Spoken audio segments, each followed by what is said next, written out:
Hello everyone, Aaron Spears, Young Adult Librarian here at the Westlake Porter Public Library. This is actually part 2 of a video series we're doing for LGBTQ History Month. We're looking at representation of LGBTQ characters throughout Hollywood history. So if you're interested in this is the second video. You can certainly jump right in and I think enjoy all the information we'll be imparting on you today. But if you want the fuller scope of everything, go back and watch the first video in which we cover 1910 through the 1940s. To kind of get a fuller appreciation of what's going on here. We wanted to do this during LGBTQ History Month for a number of reasons. One, I just find it to be a fascinating topic, but also because as young adults are kind of feeling out their place in the world, one of the things that they end up looking for, I did when I was a young adult as well, is you need role models. And you look to a lot of times the media, if you're not finding that within your own family or your friend circles, you'll look to the media for role models as well. And seeing representation, I should say if you're seeing bad representation, which has been the case in a lot of film history and is going to be the case in the era we're looking at today, that does some damage. Like when there isn't accurate representation of who you are on screen or in your media, it diminishes the chance for role models and really stifles growth, which is unfortunate. But for today, we're going to be looking at the 1950s through the 1980s. So heads up, there's some terrible representation going on here. We're not going to be using any of the hurtful language or things like that are used in some of these films, but it's good to be aware of the bad and the good. So try to keep it somewhat balanced here, but also give an accurate representation of what was going on in film history at this particular point in time when it comes to representation. So again, as I mentioned in the first video, one of the main sources we've got here is The Celluloid Closet, Vito Russo's amazing, groundbreaking work in film history, adapted into a documentary a number of years later. Those are not in our collection currently at the library, but we can request them in for you from other libraries if you're interested in either the book. This is my copy, you cannot borrow it, or the film itself too. We can request them through Search Ohio. There's also a documentary in our actual collection called that's based on Vito Russo as a person. So you don't get the content from The Celluloid Closet, but you do get the content in this documentary, Veto, which is a full biography of Vito Russo, both his activism in ACT UP and in founding GLAAD, and also his groundbreaking film history work as well. So that one is available to put on hold and to request through our system right now. See the links below to do that. So that introduction out of the way, let's jump right in with the first one we're looking at today. It is a 1950 film. This one is called Young Man with a Horn, and the point that's really worth focusing on this one, it's a really interesting story of a jazz musician. It focuses in on a white jazz musician in a predominantly black musical environment. But the romantic lead in here, you've got Lauren Bacall playing Amy North. She, at one point in the movie, her breaking point with the main character is that she wants to go to Paris with a fellow female art student that she meets. And it's another one of those, as we mentioned in a previous episode, because of the Production Code Authority and the crackdown on what would become the rating system, but isn't just yet, you cannot have accurate representation on screen because it's just not allowed to happen within the studio system. So this is one of those where if you're paying attention to the ins and outs of the dialogue and some of the coded language that's used, it's pretty clear what's going on with Lauren Bacall's Amy North character, but it's never really overtly stated. It's worth noting before we go on to our next one, because the next one we're going to be talking about is from 1955. In 1952, a landmark thing happens, and there's actually a Supreme Court case which determines that motion pictures are covered under the First Amendment. They have freedom of speech. It is an art form, and there's freedom of speech that is afforded to that particular art form. That was not the case for most of film history in the United States. I think it was 1915 was when it was first determined that film is not an art form insofar as it does not have freedom of speech. I personally don't think you can have a true art form if there isn't freedom of speech involved in it, because you need the freedom to explore ideas and to artistically interpret those ideas and communicate those to other people. So, 1952, motion pictures are allowed, freedom of speech, First Amendment protection. That said, when we jump into 1955, it's not like that immediately affects how films are made. They're independent films. It's a whole separate topic that are doing interesting things throughout the entire history of film. But as of right now, 52, that decision happens. It doesn't mean that everything is just like, do whatever you want. And there's absolute freedom to explore things in film. It just didn't happen that way. It took almost 2 decades to get there. 1955 is the next one up, and we're going to look at real quick is Rebel Without a Cause. Very famous movie, James Dean. A lot of people know this one. There's an interesting trio in this movie between Sal Mineo, Natalie Wood, and James Dean, who plays Jim Stark in this. Sal Mineo plays a character named Plato, who clearly has affections in the movie for James Dean character Jim Stark, and the three become this like inseparable trio. And the Plato character that Sal Mineo plays is pretty clearly a gay character, but it's just not allowed to be expressed that way in the movie.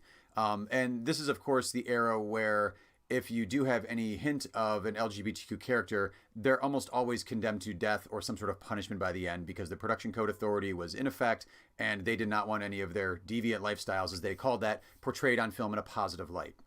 Again, like I said, this isn't the greatest era of representation, but it is what it is, and it's worth noting, what history, what we have as far as history goes. There's even an interesting point in Rebel Without a Cause where James Dean's character at one point sees his dad in an apron and loses it. So there's this interesting tug of war going on within Jim Stark's character of what society expects from masculine behavior, but also his own personal feelings, which is one of the subtext things that he's wrestling with throughout the entire movie. Up next in 1959, we get a pretty interesting biblical epic starring Charlton Heston in Ben-Hur.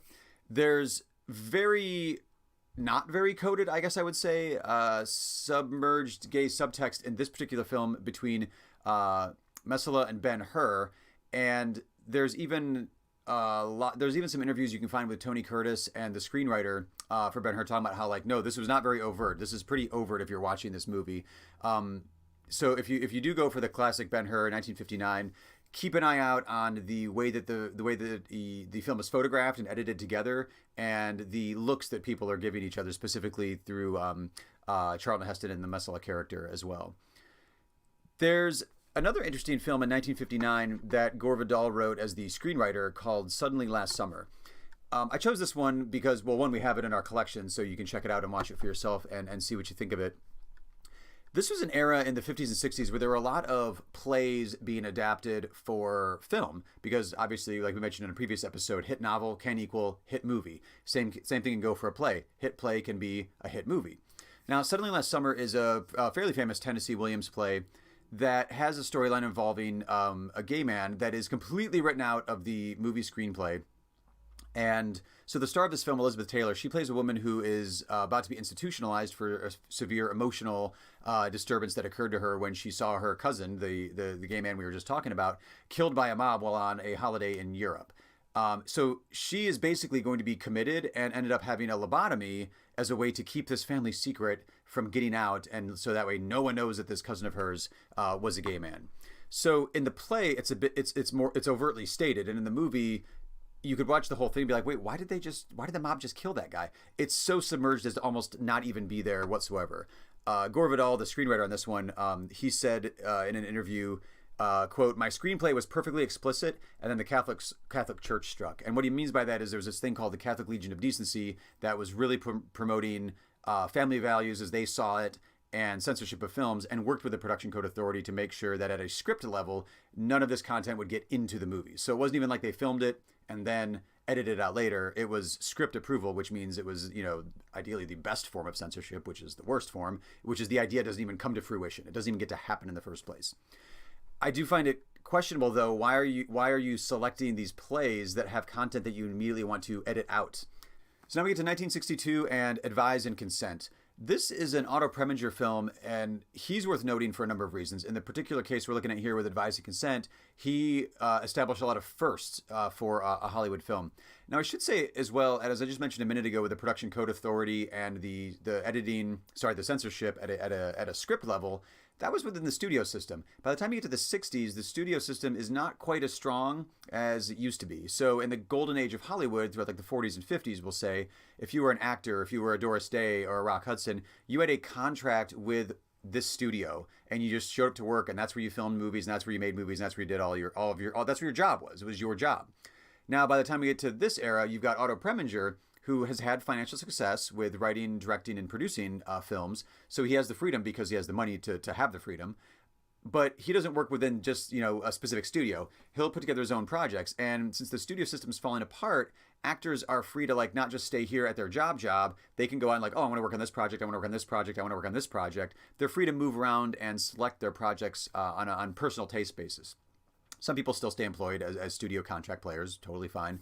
But Otto Preminger was able to, because of his success and because of the style of narratives and films and characters he was he was portraying in his films, a lot of people wanted to work with him. And when you get bigger stars to come to you as an independent production, which is what he did with Advise and Consent, you end up, again, being able to propagate his formula and have hit films coming out. So in Advise and Consent, it's essentially a political Washington, D.C. drama. But in this case, you have Don Murray is playing a character called Brig Anderson, who is a senator with a secret. And as you watch it with today's eyes in like 2020, I just watched it a few months ago again, and it's very obvious what he's hinting at, and then it's just overtly stated. So you actually get, this is a married man with 2 children whose secret is that he is actually a gay man. So you actually see in this film him wrestling with that because of societal expectations, and he doesn't feel like he can be his true self. So he's going through all of these motions with his wife and his kids and all that. But then at one point he does actually go to a gay bar in DC, and you get to see that on screen for the first time in a Hollywood film. Now, it's not a great representation because this character is clearly wrestling with it, and he doesn't know how to deal with it, and he just runs away, and he actually pushes a former boyfriend, former lover, into a mud puddle on his way, flying away from the bar in a taxi. So it's fairly demeaning. I think it still stays narratively true to that character because he is wrestling with these, and he has a negative opinion of his impulses. So it's one of those, it's like there's a lot of firsts in here, so it's a really important movie. But again, it's not one of those that's going to make you feel warm and fuzzy at the end of the day. It's also a subplot, but it is, so it's not the main thrust of the film, but it's really important because it's not hinted at. It's just overtly, here's this character, here's what we're doing, here's what he's wrestling with, here's the outcome. It's not that good. We also have another one in 1962 that stars Terrence Stamp and Robert Ryan. It's an adaptation of Billy Budd, classic novel. In this one, you've got Klager, which Robert Ryan plays, and he is just drawn to Billy, the Terrence Stamp character. So this is one of those where like the attraction completely consumes him. It consumes him. He's there. It's an isolated story on the ship the entire time. And Billy, the Terrence Stamp character, he is portrayed as just pure and beautiful, and he unconsciously elicits all of these feelings from everyone around him. It's pretty interesting. It's, again, if it's overtly stated in Advise and Consent, it's purely subtext in Billy Budd. As we move into the later part of the 60s, we get to The Group, Sidney Lumet film from 1966 based on a best-selling novel of the same name. This one is interesting because it's about a group of women who go to a New England Ivy League, like Vassar type, Ivy League school. And then once they graduate college, the one character played by Candice Bergen, she plays a character called Lakey. She goes off to Europe and returns years later to the group because someone from the group has passed away, and they're all getting together for the funeral. And she has these like immaculately tailored suits. She arrives with this mysterious baroness. It's clearly a lesbian character that is somewhat overtly, it's overtly stated in the book. But then when United Artists started adapting this into a film, it just got so watered down to the point where like, this is barely a character. It's all hints and innuendo and just a few things. In fact, the publicity department at United Artists scrapped the entire ad campaign they had originally for this film because they wanted to lean into this and kind of exploit the ad campaign to like, ooh, look at this controversial film with this out lesbian character, and ended up just being so kind of watered down. They're like, well, we can't even do this ad campaign because it's barely even there. But it is a bit of a landmark because it is tackling these issues if you're looking for it in this one. So again, it stays a little coded, even though we're in the late 60s now, and the impression you have of like the swinging 60s and the summer of love and the hippie movement, and let alone like civil rights and LGBTQ rights and women's rights, like all the social justice issues that were coming about in the late 60s, you'd think this would be perfect. Let's play into this because this is what real life is for people. And they still had to like kind of edit it out and water down the entire story there. Since we hit 1966 with that film, it's worth noting that before we move forward, in 1968 we get the Production Code Authority has scrapped. The production code is scrapped, and there's a little bit more freedom that can be found and expressed in Hollywood films at this time. This is also the same year in 1968 when we get the first iteration of the rating system, which we're probably all familiar with at this point. Right now we've got G, PG, PG-13, R, and NC-17. What it started out, though, in 1968, when they introduced the new rating system, it was rated G for general audiences, rated M, suggested for mature audiences, parental discretion advised, kind of the PG-13 of our day, rated R, which was restricted, nobody under 16 would be admitted unless accompanied by a parent or guardian, and then they did, for a very brief time, have rated X, which was persons under 16 not admitted, period, no matter who's there with you. So the rating system is in place. and we're going to jump into the 70s now. 1972, we get Cabaret, probably one of the most famous musical films of all time. You've got Liza Minnelli and Michael York in the film adaptation of Cabaret. We actually get a variety of different LGBTQ type characters in this one. You get Joel Grey, who's the master of ceremonies. Phenomenal performance. Bit of a creep, to be honest, in the movie, the way the narrative goes. It's not entirely a sympathetic character. But then you also have another character called Inger, who's the trans character, and is a pretty honest portrayal, but it's more used as a character to impart local color onto the audience. Kind of a quirky character. Doesn't really get a full even narrative arc throughout the film there. But then you also have Michael York's character Brian, who is I guess you would say the hero or the co-protagonist of this one, along with Liza Minnelli. But here it's really interesting because you've got three different LGBTQ characters to look at within this one particular narrative. The Michael York character, though, is I guess you call it the audience character, the one that you would generally probably identify with because he takes you through the whole story. When he goes into the story, Liza Minnelli's character is already doing her thing. He kind of takes the audience through the narrative of this particular film. It's interesting, though. So he still is repressing a lot because also it's like 1930s Germany, so not exactly a real friendly and open community going on here. Although within the Cabaret it is, but outside of the culture at large, not so much. So he stops repressing his feelings at one point, and it's seen in the narrative as sort of a fall from grace. And then the wedding, which he's eventually going to have with Liza Minnelli, is called off for fear of him slipping up again. So his orientation is treated almost as a character flaw or like a bad habit that he's trying to repress. So again, it's not like the greatest representation, but it's a pretty honest portrayal of that type of personality, because there's plenty of people that are wrestling with that kind of decision within their own personal life, and it does feel very authentic. It's just not a great celebration of life the way you'd hope to see, but it does feel pretty accurate. We go ahead into the 1970s and we continue with kind of like not great representation, frankly just kind of confusing representation. There's a movie that people have probably heard of. It's Al Pacino film from the 70s called Dog Day Afternoon. Generally, when you ask people about this one, even friends of mine that I would ask now and then, they'd be like, "Oh, it's like the bank robbery movie, right?" Well, yeah, it's there, but it's this sensationalized version of a true story that is hyped up in the movie to kind of titillate the audience. So Al Pacino plays a gay bank robber who is robbing this bank, and it goes completely wrong, by the way. Like, there's no money. It's already been picked up and transferred for the day. So then it ends up being a police standoff, and hours go by. It becomes this media circus. It's a pretty interesting movie from a narrative point of view. But he's stealing this money for his transsexual lover's operation. So again, it's kind of a subplot because of why he's robbing the bank, because it turns into such a media circus, and there are phone calls and he's sort of in contact there. But it portrays the queer community within New York City at the time, especially for these particular characters, as criminals on the outskirts, completely kind of shamed to a certain extent too. So again, it's not great representation, but it's based on a true story, so there is some accuracy in the movie, even if it mostly is sensationalized for the sake of a great thriller. But that it is what it is. It's one of those two. So it's worth noting because it did become a very famous film, and Al Pacino went on to like huge heights in the 70s, 80s, and even till today. And it's a very well-known movie as well. So I'd say it's worth checking out just because it's really interesting the way that it sort of wrestles with those themes and those characters within the story of like a media circus bank robbery gone wrong. We're going to wrap up the 70s with a personal favorite comedy of mine, and that is Car Wash from 1976. Car Wash has a whole host of amazing performances. It's a hilarious film. It's all set around, guess what, a car wash. And it has one particular actor in it, though. Antonio Fargas plays Lindy, who's a trans character in this movie, and it is a bit of a stereotype, but it's not a demeaned character. It's just one of the workers at the car wash. And there's this great kind of...